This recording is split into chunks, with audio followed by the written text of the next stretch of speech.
né?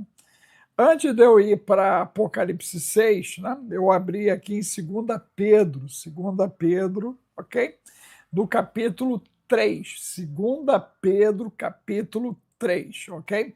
Na minha tradução, está escrito assim: Amados, escrevo-vos agora esta segunda carta, em ambas as quais desperto com exortação a pureza do vosso entendimento. Então vamos lá. Pedro está falando de Provérbios de 1 a 4. Entender, conhecer, discernir para ter bom senso. Então ele está escrevendo e está dizendo: ó, eu estou exortando vocês para terem bom senso, para ter bom senso. E aí ele diz o seguinte: para que vos lembreis das palavras que dantes foram ditas pelos santos profetas e do nosso mandamento como apóstolo do Senhor e Salvador. Sabendo primeiro isto, preste atenção, 3 Atlas aí, o grandalhão atrás, a turma que está andando com 3 Atlas, o batedor que ele mandou para o planeta, sabendo primeiro isto, que nos últimos dias, quais são os dias que estamos vivendo? Nos últimos dias virão escarnecedores, andando segundo as suas próprias concupiscências. A turma do tijolo, tá, gente? Tá assim, ó, a turma do tijolo. E dizendo: onde está a promessa da sua vinda? Porque desde que os pais dormiram, todas as coisas permanecem como desde o princípio da criação.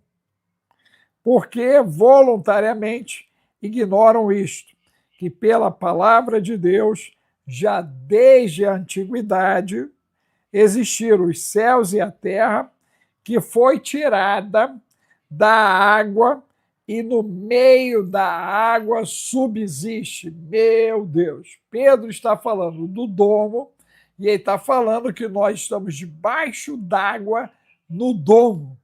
Você já se deu conta disso? Está aqui escrito em Pedro. O que está lá em Gênesis 1, Pedro agora, categoricamente, ele afirma: vocês estão debaixo d'água. E existe um domo protetor disso. E agora nós estamos com a tempestade solar atacando o domo. A aurora boreal está avermelhada de tanta pancada de plasma lá no Alasca, ok? Você já deve ter visto. Eu tentei colocar isso, mas o algoritmo foi lá e cravou o ancião. Não deixou a gente mostrar a aurora boreal do Alasca, mas ela está vermelhada, cor de brasa, de tanta pancada, tanta pancada. Ok? Vamos lá, então. Pelas quais coisas pereceu o mundo de então, coberto com as águas do dilúvio, mas os céus e a terra, que agora existem pela mesma palavra, se reservam como tesouro e se guardam para o fogo. Olha o que Pedro está dizendo, hein? Que agora não acaba em água, acaba em fogo, até o dia do juízo e da perdição dos homens ímpios. Mas, amados, não ignoreis uma coisa, que um dia para o Senhor é como 1000 anos. Fica com esse registro. Um dia para o Senhor é como 1000 anos. 1000 anos, ok? E agora ele vai dizer, ó, e 1000 anos é como um dia. Pedro está falando disso. Passou 2000 anos e, de repente, nós estamos falando de 2 dias no céu apenas, hein? 2 dias, hein? Lembre-se de Plutão, lembre-se de Netuno, lembre-se de Júpiter, ok? Então, quando você pensa o dia na Terra, você já sabe que em alguns planetas é bem diferente essa passagem de tempo. E aonde está Deus? Um dia é como 1000 anos, 1000 anos, 1000 anos. E 1000 anos pode ser considerado um dia. Presta bem atenção nisso. O Senhor não retarda a sua promessa, ainda que alguns a tenham por tardia, mas é longânimo para conosco, não querendo que alguns se percam, senão que todos venham a arrepender-se.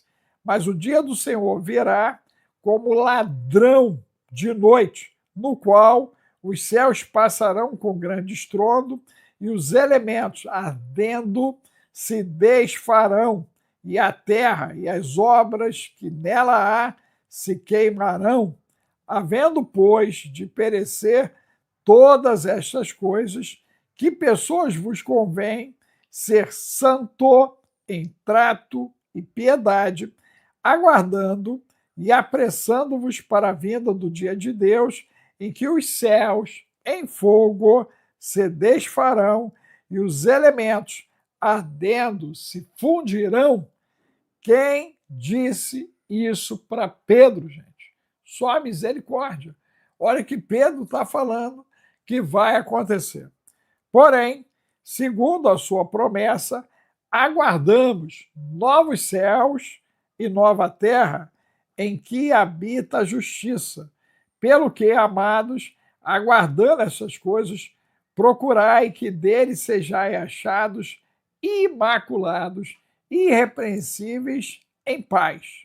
E tende por salvação a longanimidade de nosso Senhor, como também nosso amado irmão Paulo vos lhe foi e escreveu, segundo a sabedoria que dada, como também todas as suas epístolas, falando nelas destas coisas, entre as quais algumas difíceis de entender, que os indoutos e inconstantes torcem, como também as outras escrituras, para a sua própria perdição. Então, ele está falando que Paulo está buscando orientar e a galera está distorcendo. Vira e mexe, passamos por esse problema aqui, porque tem os incautos, tem aqueles que estão cheios de parasitas, cheios de fungo, cheios de bactéria. A mente já está cauterizada pelo flúor. Esse não vai entender nada.